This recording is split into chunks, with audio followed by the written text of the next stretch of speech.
Dalam suasana kota yang hiruk-pikuk, siapa sangka ada sebuah bangunan tua yang menyimpan begitu banyak kisah menarik sekaligus menyeramkan. Yuk, simak cerita kami berikut ini. Kami mendapatkan informasi dari berbagai media massa bahwa sebuah bangunan tua peninggalan masa kolonial Belanda di tengah kota Surabaya baru saja mengalami insiden sebagian bangunannya roboh. Syukurlah, kejadian tersebut tidak menimbulkan korban jiwa. Namun, hal ini menjadi perhatian warga sekitar, mengingat bangunan tersebut adalah rumah bagi lebih dari 60 anggota keluarga yang telah lama bermukim di sana. Bangunan ini memiliki arsitektur khas Belanda, menampilkan desain yang megah meski kini termakan usia. Temboknya kusam, pintunya berderit setiap kali disentuh angin, dan suasana di dalamnya sering menimbulkan kesan misterius. Tidak hanya itu, bangunan tua ini juga dikelilingi beragam cerita yang membuat bulu kuduk berdiri. Menurut cerita dari warga sekitar, ada pengalaman aneh yang kerap mereka alami. Mulai dari suara langkah kaki yang terdengar di malam hari padahal tidak ada orang, bayangan misterius yang melintas di lorong-lorong gelap, hingga suara tangisan sayup yang terdengar tanpa asal muasalnya. Bahkan, beberapa penghuni mengaku pernah melihat sosok bayangan putih yang berdiri di salah satu sudut ruangan yang sudah lama tidak dihuni.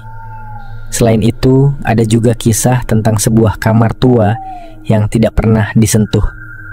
Kabarnya, kamar ini dulunya adalah tempat tinggal seorang penghuni yang meninggal dengan tragis. Hingga kini, kamar itu dianggap angker dan sering dihindari. Barang siapa yang mencoba masuk, konon akan mengalami mimpi buruk selama beberapa malam berturut-turut. Semua cerita ini seolah menambah aura mistis bangunan tua tersebut.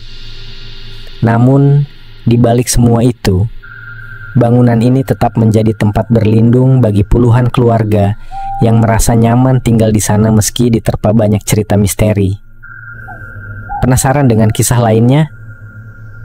Saksikan terus perjalanan jejak Cah Mbois untuk menggali lebih dalam cerita-cerita seram dan sejarah menarik di balik bangunan tua ini. Jangan sampai terlewatkan. Dengan segala persiapan yang telah matang, akhirnya tim jejak Cah Mbois sampai di lokasi bangunan tua yang menyimpan berbagai kisah menarik sekaligus menyeramkan ini. Begitu menginjakan kaki di depan gedung, aura nostalgia masa kolonial langsung terasa. Arsitektur khas Belanda yang megah, meskipun sudah terlihat rapuh, membawa imajinasi kami ke masa lalu. Langkah pertama kami dimulai dengan menggali cerita-cerita dari warga sekitar yang telah hidup berdampingan dengan bangunan ini selama bertahun-tahun. Salah satu warga bercerita tentang sosok yang sering mereka sebut sebagai Nonik Belanda. Konon, Nonik ini adalah arwah seorang wanita keturunan Belanda yang dulunya pernah tinggal di bangunan tersebut. Banyak yang mengaku pernah melihat sosoknya berpakaian elegan dengan gaun putih khas zaman kolonial, berjalan perlahan di lorong-lorong bangunan, terutama saat senja mulai turun. Salah seorang warga mengatakan, "Saya pernah melihat dia dari kejauhan, berdiri di depan jendela besar. Awalnya saya pikir itu penghuni biasa, tapi saat saya mendekat, tiba-tiba dia menghilang begitu saja." Cerita ini membuat bulu kuduk kami merinding. Cerita lain yang tak kalah mengejutkan datang dari seorang ibu yang tinggal tak jauh dari bangunan tua tersebut.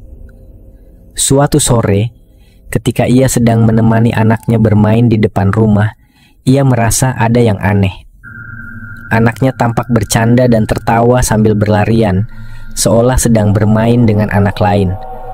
Namun, saat ibu itu menoleh untuk melihat siapa teman bermain anaknya, ia tidak menemukan siapapun di sana.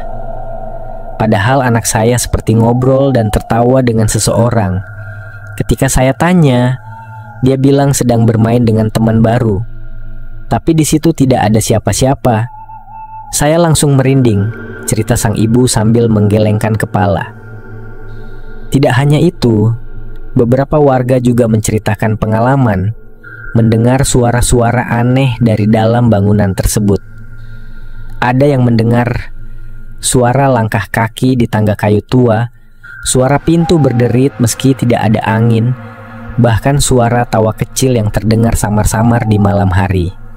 Beberapa penghuni bangunan mengaku telah terbiasa dengan kehadiran penghuni lain yang mereka yakini adalah makhluk tak kasat mata. Kami pun melanjutkan penelusuran ke dalam gedung, mencoba merasakan langsung atmosfer yang selama ini diceritakan warga. Suasana di dalam terasa lembab, dengan aroma khas kayu tua yang lapuk. Setiap langkah kami di lantai kayu menghasilkan bunyi berderit yang menggema. Dinding-dinding bangunan dipenuhi lukisan lama yang menambah kesan mistis. Di beberapa sudut kami menemukan barang-barang antik seperti cermin besar dengan bingkai emas yang mulai berkarat dan jam dinding tua yang jarumnya sudah berhenti bergerak sejak entah kapan. Setelah mendengarkan berbagai pengalaman mistis dari warga sekitar, rasa penasaran kami semakin memuncak. Banyaknya cerita yang kami dengar tentang sosok-sosok misterius, suara-suara aneh, hingga kejadian-kejadian tidak biasa membuat kami ingin menggali lebih dalam mengenai apa yang sebenarnya terjadi di bangunan tua ini. Berbagai cerita telah membawa kami pada satu pertanyaan besar.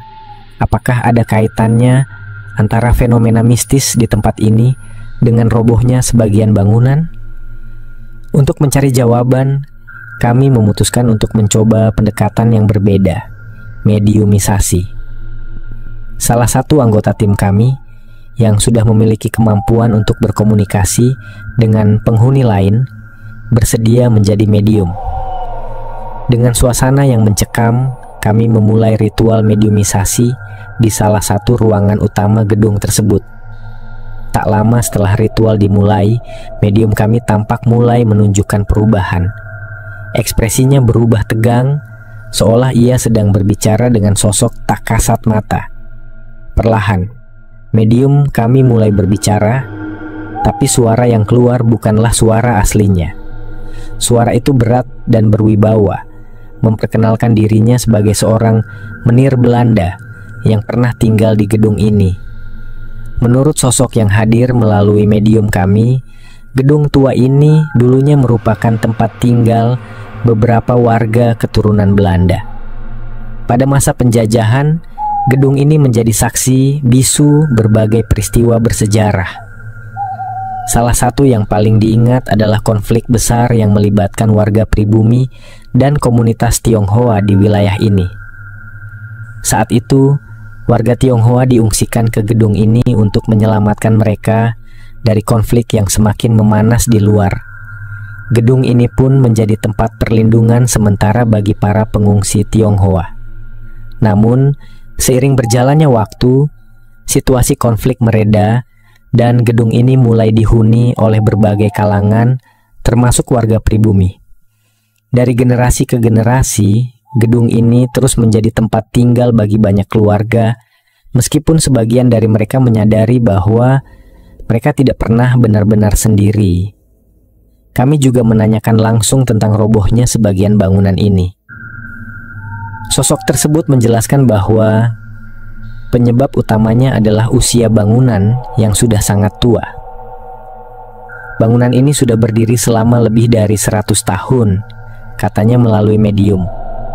Ia juga menyebutkan bahwa beberapa bagian bangunan memang sudah rapuh dan tidak mampu lagi menopang beban seperti dulu.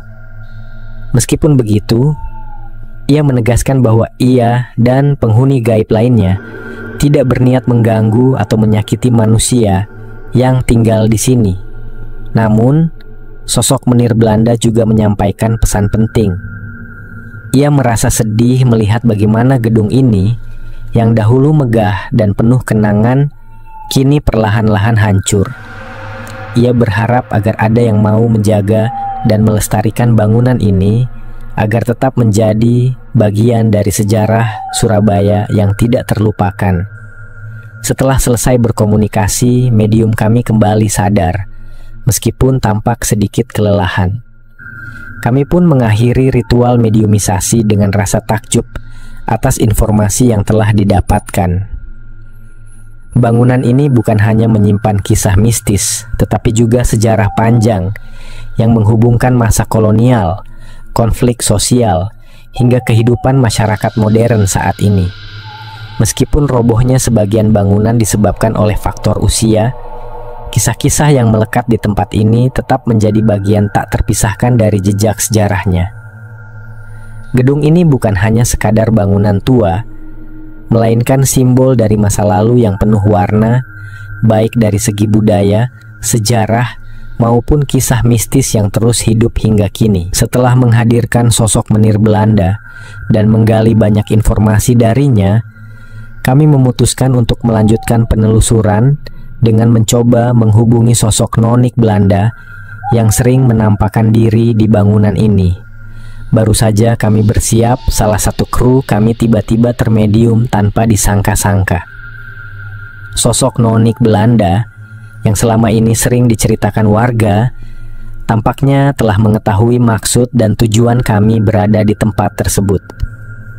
Dalam kondisi mediumisasi, sosok nonik itu memperkenalkan dirinya sebagai salah satu penghuni lama gedung ini.